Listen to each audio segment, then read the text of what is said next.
રાજકોટમાં સિવિલ હોસ્પિટલમાં ગંભીર બેદરકારી સામે આવી છે। સિવિલ હોસ્પિટલમાં વાહનો પાર્ક કરવામાં આવ્યા તો એક્સ-રે રૂમ પાસે વાહનો પાર્ક કરાયાનો વિડીયો સામે આવ્યો છે। રાજકોટ સિવિલ હોસ્પિટલનો વિડીયો જાગૃત નાગરિકે સોશિયલ મીડિયામાં વાયરલ કર્યો છે।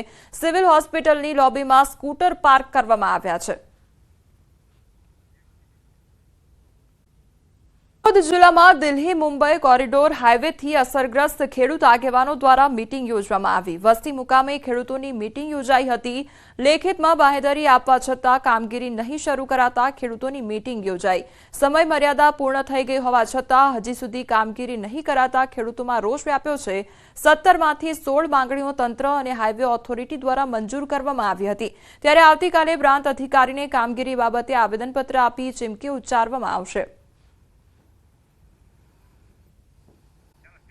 टाउन हॉल खाते छठी आंतरराष्ट्रीय बौद्ध वारसो परिषदનું આયોજન કરવામાં આવ્યું છે। સંધાકાયા ફાઉન્ડેશન અને ગુજરાત ટુરિઝમ વિભાગના સંયુક્ત ઉપક્રમે પરિષદનું આયોજન કરવામાં આવ્યું છે। પરિષદમાં 2000થી વધુ પ્રતિનિધિઓ, જેમાં પ્રખ્યાત બૌદ્ધ વિદ્વાનો તેમજ ભિક્ષુઓ હાજર રહ્યા। સાથે જ 13થી વધુ દેશો જેવા કે થાઈલેન્ડ, લાઓસ તેમજ વિયેતનામ, શ્રીલંકા તેમજ જાપાનના નિષ્ણાંતો હાજર રહ્યા। પરિષદમાં બૌદ્ધ વારસાનો ઇતિહાસ, બૌદ્ધ વારસાના સ્થળોનું જતન અને સંરક્ષણ, ગુજરાતી સંસ્કૃતિ અને સમાજ પર બૌદ્ધ ધર્મનો પ્રભાવ સહિતના મુદ્દા પર ચર્ચા થશે। પરિષદ દરમિયાન ગુજરાતના પ્રખ્યાત બૌદ્ધ વારસાના સ્થળો જેમ કે વડનગર, દેવની મોરી તેમજ જૂનાગઢ, વડોદરા અને ગાંધીનગરની મુલાકાત લેવામાં આવશે। સમારંભની સમાપ્તિ સ્ટેચ્યુ ઓફ યુનિટીની મુલાકાત સાથે થશે। અને ગુજરાતમાં જે રીતે અલગ અલગ બુદ્ધ સર્કિટનો વિકાસ થયો છે, અલગ અલગ સ્થળો છે, એનો જે રાજ્ય સરકાર અને કેન્દ્ર સરકારના સહયોગથી ખાસ કરીને અહીંયા જે અલગ અલગ 12 જેટલા સ્થળો છે એનો વિકાસ કરવામાં આવ્યો છે। અને દેવની મોરી જેવા ખૂબ અગત્યના સ્થળો આપણા ગુજરાતમાં છે। વડાપ્રધાન નરેન્દ્ર મોદી 7 અને 8 માર્ચે સુરત અને નવસારીની મુલાકાતે આવવાના છે, ત્યારે પીએમના ગુજરાત પ્રવાસને લઈ તંત્ર દ્વારા તૈયારી શરૂ કરી દેવામાં આવી છે। સી.આર. પાટીલ અને ગૃહ રાજ્યમંત્રી હર્ષ સંઘવીએ કાર્યક્રમ સ્થળની મુલાકાત લીધી। નીલગિરી ગ્રાઉન્ડ ખાતે વૃદ્ધ સહાય પેન્શન યોજનાનો કાર્યક્રમ યોજાવાનો છે। વૃદ્ધ સહાય તેમજ વિધવા સહાય અને દિવ્યાંગ સહાય યોજનાના લાભાર્થીઓને એનએફએસએમાં સમાવેશ કરવાની યોજના ઘડવામાં આવી છે। પીએમ મોદી જ્યારે સુરતના પ્રવાસે હોય ત્યારે રોડ શોનું આયોજન કરવામાં આવે છે અને આ વખતે પણ મોટો રોડ શો યોજાય તેવી શક્યતાઓ સેવાઈ રહી છે। શું રેતાળ પ્રદેશમાં સ્ટ્રોબેરીની ખેતી કરવી શક્ય છે? સાંભળવામાં તમને અજીબ લાગશે, પરંતુ આ શક્ય બન્યું છે। મહેનત, નવી ટેકનિક અને સરકારની સહાયથી આ પ્રયાસ સફળ સાબિત થયો છે। હરેશ ઠક્કર નામના ખેડૂત, જેમણે 2020માં 1800 સ્ટ્રોબેરી પ્લાન્ટ સાથે ખેતીની શરૂઆત કરી હતી। શરૂઆતી પડકારો છતાં ખેડૂતના સંકલ્પ અને નિષ્ઠા સાથે તમામ મુશ્કેલીઓને પાર કરવામાં આવી। આજે આ ખેડૂતની સ્ટ્રોબેરી ખેતીનો વિસ્તરણ 3 એકરમાં થઈ ચૂક્યો છે અને દરેક એકરમાં 30,000 પ્લાન્ટ ઉગાડવામાં આવે છે। ટપક સિંચાઈ અને ઓર્ગેનિક ખાતરથી ઉત્તમ ગુણવત્તાની સ્ટ્રોબેરી ઉત્પાદન થાય છે। આ સફળતા માટે રેલડીના ખેડૂતને રાજ્ય સરકાર દ્વારા સરદાર પટેલ એવોર્ડથી નવાજવામાં આવ્યા છે। આ એવોર્ડ મળવો માત્ર ખેડૂત માટે જ નહીં, પરંતુ કચ્છના કૃષિ ક્ષેત્ર માટે પણ ગૌરવની બાબત છે। પહેલા વર્ષે 2020માં જ્યારે સ્ટ્રોબેરી વાવી ત્યારે એકવાર મન કી બાતમાં ચલાવી કે મારો ખેડૂત કચ્છ જેવા મુલકમાં રેતાળ પ્રદેશમાં સ્ટ્રોબેરી ઉગાડે છે અને લોકોને આપે છે। એટલે અમારી હિંમત ઓર બળી। જ્યારે પહેલા વર્ષે અમે 1 એકરમાં વાવી 18,000 પ્લાન્ટ વાવ્યા। આ ટેકનોલોજીનો અને સરકારનો સાથ હોવાથી અત્યારે પર એકરમાં અમે 30,000 પ્લાન્ટ વાવીએ છીએ અને આ સ્ટ્રોબેરી આ વર્ષે અમે 7 એકરમાં વાવી છે। શું છે કે એને હાર્વેસ્ટિંગમાં ઘણું ટાઈમ આવે છે, નહીં તો હું 50 એકરમાં વાવી નાખું છું।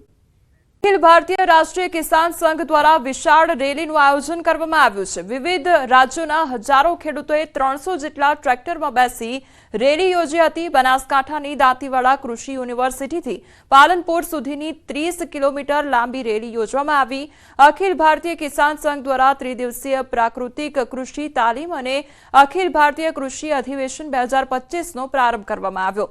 સૂત્રોચ્ચાર તેમજ બેનરો દ્વારા લોકો પ્રાકૃતિક ખેતી તરફ વળે તે માટે જનજાગૃતિ ફેલાવી હતી તેમજ સરકાર પ્રાકૃતિક ખેતી માટે મદદ કરે તેવી માંગ પણ કરી હતી। દાંતીવાડા યુનિવર્સિટી દ્વારા ખેડૂતો માટે 25 જેટલા કૃષિને લગતા સ્ટોલ ઊભા કરવામાં આવ્યા હતા। इस रासायनिक खेती से बचें, जैविक खेती के ऊपर आएँ, गो आधारित जैविक खेती करें और सरकार इस खेती में होने वाली जो दिक्कतें हैं उसमें हमारा साथ दे, ताकि आज हर गली में, हर शहर में, हर गांव में हार्ट अटैक और कैंसर के जो है ना बीमारियां हैं, उन बीमारियों से पीछा छुटवाने के लिए किसान गो आधारित जैविक खेती भारतीय किसान संघ करना चाहता है। और इसलिए रैली निकाली कि हम किसानों की ताकत सरकार को बताना चाहते हैं कि हम रासायनिक खेती छोड़ के जैविक खेती की ओर लोगों को प्रोत्साहित करें और हम जैविक खेती करके इस देश के लोगों को स्वास्थ्य बचाएं और सरकार से मांग करते हैं कि जैविक खेती को सरकार प्रोत्साहन दे और उन्हें अनुदान के रूप में कुछ न कुछ राशि दे। સીડબ્લ્યુસીની બેઠક ગુજરાતમાં મળશે। 8 અને 9 એપ્રિલે આ સીડબ્લ્યુસીની બેઠક મળશે। ગુજરાત વિધાનસભા ચૂંટણી અગાઉ મનોમંથન થશે। અમદાવાદમાં કોંગ્રેસની 9 સત્યાગ્રહ બેઠક અને તેને લઈને મનોમંથન કરવામાં આવશે। તો ગુજરાત વિધાનસભા ચૂંટણી અગાઉ આ મનોમંથન કરવામાં આવશે। 8 અને 9 એપ્રિલે સીડબ્લ્યુસીની બેઠક મળશે। ઔદ્યોગિક નગરી વાપીમાંથી ટ્રાફિકની સમસ્યામાંથી લોકોને હવે છુટકારો મળી રહ્યો છે। વાપીના છેવાડે અમદાવાદ મુંબઈ નેશનલ હાઈવે પર બનેલો બલીઠા રેલવે ઓવરબ્રિજનું એક તરફનું કામ પૂર્ણ થયું છે। નાણામંત્રી કનુ દેસાઈના હસ્તે આ ઓવરબ્રિજનું લોકાર્પણ કરવામાં આવ્યું। તો ₹42 કરોડથી વધુના ખર્ચે તૈયાર થયેલો આ રેલવે ઓવરબ્રિજ અનેક રીતે ઔદ્યોગિક વિસ્તાર સહિત પડોશી સંઘ પ્રદેશ દમણ માટે ફાયદાકારક થશે। વાપીમાં ઠેર ઠેર ઉદ્ભવતી ટ્રાફિકની સમસ્યામાંથી પણ છુટકારો મળી રહેશે। વાપીના મધ્યમાંથી પસાર થતી રેલવે લાઇનને કારણે શહેર 2 ભાગોમાં વહેંચાઈ જાય છે। જૂનો બ્રિજ તોડી પાડ્યા બાદ અત્યારે નવા ઓવરબ્રિજનું કામ ચાલી રહ્યું છે, જેથી શહેરમાં રોજિંદા ટ્રાફિક જામની સમસ્યા સર્જાય છે। જો કે હવે વાપીને ટ્રાફિકની સમસ્યામાંથી મુક્તિ મળી રહી છે। બાકીના 2 ઓવરબ્રિજ પણ વહેલી તકે પૂરા થાય તે માટે પ્રયાસો થઈ રહ્યા છે। રેલવે ઓવરબ્રિજનો બહુ લાંબા સમયથી પ્રશ્નો હતો, એનો આજે નિરાકરણ લાવ્યા છે। ત્યારે સૌથી જે મહત્વની ભૂમિકા જેમણે નિભાવી છે એ આપણા ગુજરાતના નાણામંત્રી શ્રી કનુભાઈ દેસાઈ અને અમારા બધા મહાનુભાવો સાથે આજે આપણે બલીઠાનું બ્રિજનું ઓપનિંગ કર્યું છે। સાથે સાથે વાપી વિસ્તારમાં જે અનેકવિધ પ્રોજેક્ટો ચાલી રહ્યા છે, ડ્રેનેજ સિસ્ટમ હોય કે એસટીપી હોય કે સાથે સાથે અંડરપાસ હોય, આ બધા પ્રોજેક્ટો મોટે ભાગે જૂન સુધીમાં લોકાર્પણ થવાની આરે છે। વડોદરામાં ચીફ ફાયર ઓફિસરની ભરતીમાં વધુ એક વિવાદ સામે આવ્યો છે। ભરતી નિયમોનો ભંગ કરી મહારાષ્ટ્રની વ્યક્તિને ચીફ ફાયર ઓફિસર બનાવ્યા હોવાનો આરોપ લાગ્યો છે। મૂળ મહારાષ્ટ્રના જલગાવના મનોજ પાટીલની નિમણૂક કરવામાં આવી છે। આરોપ છે કે વડોદરાના નવા ચીફ ફાયર ઓફિસરને ઇમરજન્સી સેવાઓમાં 24 કલાક કામ કરવાનો અનુભવ નથી। સ્ટેશન ફાયર ઓફિસર તરીકે પણ મનોજ પાટીલે અગાઉ કોઈ કામગીરી બજાવી નથી, જે સરકારી નીતિ નિયમોની વિરુદ્ધ છે। વડોદરા કોર્પોરેશન દ્વારા મનોજ પાટીલના ડિગ્રી કોર્સ મામલે ગુજરાત યુનિવર્સિટીનો સંપર્ક કરી તપાસના આદેશ આપવામાં આવ્યા છે। ચીફ ફાયર ઓફિસર મનોજ પાટીલે તેમના વિરુદ્ધના તમામ આરોપોને પાયાવિહોણા ગણાવ્યા છે। તળાવમાં ડૂબેલાનો કોઈ અનુભવ પણ નથી કે આગ લાગવાની દુર્ઘટના અડધી રાતે થાય તો ઉઠવાની એમની ક્ષમતા નથી। 24 કલાક ફાયર સ્ટેશન પર નોકરી કરેલી હોય એવી લાયકાત હોવા જોઈએ। આ ઉપરાંત એમને રજૂ કરેલા ક્વોલિફિકેશનમાં ગુજરાત યુનિવર્સિટીનું ગ્રેજ્યુએશન એક તરફ ચાલે છે ને એક તરફ મહારાષ્ટ્રમાં નોકરી, 2 પેરેલલ બતાવેલું છે, તો બિલકુલ શંકાસ્પદ છે। તો મનોજ પાટીલ છે એ મહારાષ્ટ્રની થર્મલ પાવર કંપનીમાં લગભગ એમને 7 વર્ષ ઉપરનો ને અનુભવ ધરાવે છે અને જે સ્કેલનો અનુભવ ધરાવો હોય એ સ્કેલનો ધરાવે છે। તેની સાથે એફિલિએશન ધરાવતી પણ ઘણી કોલેજો છે, પણ ડિગ્રી સર્ટિફિકેટમાં ગુજરાત યુનિવર્સિટી લખાતું હોય છે। એટલે મેં કીધું એમ કે તપાસનો વિષય છે અને ગુજરાત યુનિવર્સિટીમાં પત્ર વ્યવહાર કરી જરૂર પડે તો ફિઝિકલી પણ માણસને મોકલી અને તમામ વસ્તુની તપાસ કરો। ये जो रिक्रूटमेंट हुई है वो रिक्रूटमेंट मेरे एजुकेशन क्वालिफिकेशन एक्सपीरियंस के बेसिस पर ही हुई है। जो एजुकेशन क्वालिफिकेशंस और जो मेरा एक्सपीरियंस है उस बेसिस पे मेरी जो है उसी बेसिस पे उसी को ध्यान में रखते हुए ही मेरी जो रिक्रूटमेंट है वो हुई है। સારી દવાઓ કે જેનો લાભ દર્દીઓને મળવો જોઈએ, આજે એ જ દવાઓનો જથ્થો રોડ પર જોવા મળી રહ્યો છે। હળવદમાં સરકારી દવાઓનો જથ્થો રોડ પર ફેંકી દીધેલ હાલતમાં મળી આવ્યો છે। રસ્તાની બાજુમાં બોક્સની સાથે દવાઓનો જથ્થો પડેલો જોવા મળ્યો હતો। તાલુકા ભાજપ પ્રમુખ ભરત કણજારિયાને ધ્યાને આવતા તેમના દ્વારા જથ્થો ચકાસવામાં આવ્યો, જેમાં આ દવાઓ એક્સપાયર્ડ ન હોવાનું માલુમ પડ્યું હતું। ત્યારબાદ ભરત કણજારિયાએ તાલુકા આરોગ્ય અધિકારીને જાણ કરી તપાસની માંગ કરી છે।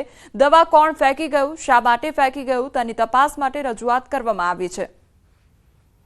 કરનારા સામે દ્વારકા પોલીસે કડક કાર્યવાહી હાથ ધરી છે। ખંભાળિયા દ્વારકા હાઈવે પર બાઇકના જોખમી સ્ટન્ટનો વિડીયો સામે આવ્યો હતો, જેમાં પોલીસે કડક હાથે કામ લેતા 14 ટુ વ્હીલર તેમજ 2 રિક્ષા ડિટેઇન કરી છે। ખંભાળિયા દ્વારકા હાઈવે રોડ પર છેલ્લા 4-5 દિવસમાં કેટલાક બાઇક અને રિક્ષાઓના સ્ટન્ટના વિડીયો સામે આવતા પોલીસે આ કાર્યવાહી હાથ ધરી છે। અનેક વાહન ચાલકોના જીવ જોખમમાં મૂકી બાઇક લઈ ફરતા નબીરા બેફામ વાહન લઈને ફરી રહ્યા છે અને હાઈવે રોડ પર રીલ બનાવવાની ઘેલછામાં સ્ટન્ટબાજો અનેક લોકોના જીવ પણ જોખમમાં મૂકતા હોય છે। સ્ટન્ટબાજોના સોશિયલ મીડિયા પર વિડીયો વાયરલ થયા બાદ ટ્રાફિક પોલીસ દ્વારા નબીરાઓને પાઠ ભણાવવામાં આવ્યો છે। દેવભૂમિ દ્વારકા જિલ્લામાં છેલ્લા 4 થી 5 દિવસથી Khambhaliya Dwarka national highway road પર બેફામ બાઇક ચાલકોનો ત્રાસ સામે આવ્યો હતો, ત્યારે ટ્રાફિક પોલીસ દ્વારા કડક કાર્યવાહી કરવામાં આવી છે। 14 જેટલા ટુ વ્હીલ અને 2 જેટલા રિક્ષા, આ તમામ વાહનો છે તેને ડિટેન કરવામાં આવ્યા છે। 14 ટુ વ્હીલ વાહનો અને 2 રિક્ષા ટ્રાફિક પોલીસના ઇન્સ્પેક્ટર જે સોલંકી મેડમ છે તેના દ્વારા કાર્યવાહી કરવામાં આવી છે। દ્વારકા હાઈવે રોડ ઉપર છેલ્લા કેટલાક દિવસથી જે જોખમી બાઇકના સ્ટન્ટના વિડીયો પણ સામે આવ્યા હતા, ત્યારે ટ્રાફિક પોલીસ દ્વારા કડક કાર્યવાહી કરવામાં આવી હતી અને તમામ વાહનો છે તે ખંભાળિયા પોલીસ સ્ટેશન ખાતે લાવવામાં આવ્યા છે। જોખમી બાઇકના સ્ટન્ટના વિડીયો વાયરલ થતાં જ પોલીસની કડક કાર્યવાહીના કારણે બાઇક સ્ટન્ટોમાં પણ ફફડાટ બોલ્યો છે, ત્યારે પોલીસ દ્વારા કડક કાર્યવાહી કરવામાં આવી છે અને અત્યાર સુધીમાં 14 ટુ વ્હીલ અને 2 રિક્ષાને પોલીસે ડિટેન કરી કડક કાર્યવાહી હાથ ધરી છે।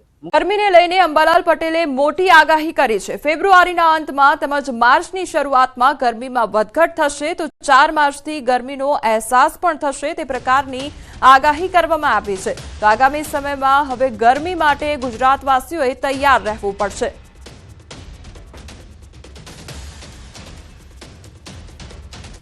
ફેબ્રુઆરીના અંતમાં અને માર્ચની શરૂઆતમાં થોડી ગરમી કંઈ ગરમી વધતી જશે, પરંતુ માર્ચમાં એક બીજો પશ્ચિમ વિક્ષોભ આપતા માર્ચના પ્રથમ સપ્તાહમાં પણ ગરમીમાં વધઘટ રહેશે। તારીખ 4 માર્ચથી ગરમી વધશે। 23 માર્ચથી ગરમીમાં વધારો થશે। મહત્તમ તાપમાન 41 ડિગ્રી સુધી પહોંચી શકે છે। એપ્રિલમાં ગરમીનું જોર વધશે તો એપ્રિલ આંધી વંટોળવાળો રહેશે અને 26 એપ્રિલ પછી કેટલાક ભાગોમાં મહત્તમ તાપમાન 45 ડિગ્રી પહોંચી શકે છે। 10 મેથી આકરી ગરમી પડશે। 15 જૂન સુધી ઉકળાટ રહેશે। 23મી માર્ચથી ગરમી વધુ વધશે અને મહત્તમ તાપમાન ઉષ્ણતામાન 41 ડિગ્રી સેલ્સિયસ જેવું થઈ જવાની શક્યતા રહેશે। માર્ચ બાદ ગરમીનું જોર પકડતું જશે। એપ્રિલમાં ગરમી વધશે, એપ્રિલ વીજવાળો રહેશે, એપ્રિલ આંધી વંટોળવાળો રહેશે અને લગભગ 26મી એપ્રિલ પછી મહત્તમ ઉષ્ણતામાન કેટલાક ભાગમાં 45 ડિગ્રી સેલ્સિયસ જેવું થવાની શક્યતા રહેશે। 10મી મેથી આંધી વંટોળ ઘણા વધશે। ધૂળકર રજકણ ઈરાન તરફથી કાલી આંધી આવવાની શક્યતા રહેશે અને 10મી મેથી પણ ગરમી આકરી ગરમી પડશે। છેક લગભગ 15મી જૂન સુધી ગરમી ઉકળાટ રહેશે। 8 જૂનથી દરિયામાં પવન બદલાશે અને અરબી સમુદ્રમાં સાયક્લોનની શક્યતા પણ વર્તાઈ રહી છે। 8મી જૂનથી દરિયામાં પવનો બદલાશે, આંધી વંટોળ રહેશે। 10મી મેથી 15મી જૂન વચ્ચે બંગાળ ઉપસાગર અને અરબ સાગરમાં પણ હલચલ જોવા મળશે। બંગાળ ઉપસાગરમાં ખબર લઈ નાખે એવા વાવાઝોડા થશે। અરબી સમુદ્રમાં પણ એક સાયક્લોન થવાની શક્યતા રહેશે, જેનો માર્ગ કદાચ ઓમાન તરફ જઈ શકે, પરંતુ આ ગરમી જે છે એ હવે ધીરે ધીરે આકરી રહેશે। જી મોટા ઘટસ્ફોટ થયા છે અને અમદાવાદ શહેર સાયબર ક્રાઇમનો મોટો ખુલાસો થયો છે। 9 મહિનામાં 50,000 સીસીટીવી હેક કર્યા છે। સ્કૂલ, ફેક્ટરી, બેડરૂમના પણ સીસીટીવી હેક કરવામાં આવ્યા છે। બધા આરોપીઓની ટેલિગ્રામ મારફતે મુલાકાત થઈ હતી। વધુ એક ચેનલ મળી અને બાંગ્લાદેશથી ઓપરેટ થઈ હતી। બધા સીસીટીવી હેક કરવા પ્રયત્ન કરતા પણ જે સીસીટીવીનું વીક પોઈન્ટ મળી જાય તે હેક કરી લેતા હતા. તો હોસ્પિટલ અને બેડરૂમના સીસીટીવીની ડિમાન્ડ હતી અને જે હેક કરવાનો પ્રયત્ન કરવામાં આવતો હતો. पिछले 8-9 महीने में 50,000 से ज़्यादा सीसीटीवीज हैक करे हैं और ये लोग ये सीसीटीवी की फुटेज हैक करके फिर अपने एक और मित्र है जो रोहित सिसोदिया करके है, दिल्ली का रहवासी है, उसको ये लोग भेजते थे और उसमें से अच्छे वीडियोस बना के जो कंटेंट सेल हो सके वैसे वीडियोस बना के टेलीग्राम चैनल पे ये लोग रखते थे. और जो सीसीटीवी फुटेजेस हैं उन्होंने ना सिर्फ हॉस्पिटल के लेकिन ऑफिसेज के, स्कूल, कॉलेजेस, काम की जगह हैं, कॉरपोरेट ऑफिसेज हैं, इन सब के फुटेजेस को हैक करके इन्होंने वीडियोस लिए हैं. इसमें जैसे परित धमेलिया और रायन है, ये दोनों हैकर्स थे. इनके साथ एक रोहित है जो अभी वांटेड है, उसके लिए भी हमारी प्रयास चालू है. ये तीनों हैकिंग का काम करते थे और वीडियो फुटेजेस लेने का काम करते थे. फिर रायन प्रांजल तेली के संपर्क में था जो पहले पकड़ा गया है महाराष्ट्र से, और ये वीडियोस फिर वो उसको सप्लाई करता था और वो अपने टेलीग्राम चैनल पे इन वीडियोस को सेल करता था. इसमें तपास के दरमियान ये एक और हमें सोशल मीडिया का इंस्टाग्राम आईडी मिला है जिसमें ये हॉस्पिटल के वीडियोस आए हैं और अन्य हॉस्पिटल का भी वीडियो आया है, लेकिन राजकोट के हॉस्पिटल का भी वीडियो उस इंस्टाग्राम आईडी पे आया है. उसकी आगे जांच करते हुए ये आया हुआ है ध्यान पे कि ये वीडियो बांग्लादेश के इंस्टाग्राम आईडी के होल्डर पे है और जो नंबर रजिस्टर्ड है वो भी बांग्लादेश का है, जिससे हम ये कह सकते हैं कि इनका जो व्यापार है और सेल है टेलीग्राम के माध्यम से इंडिया के बाहर भी ये लोग ये वीडियोस बेच रहे थे.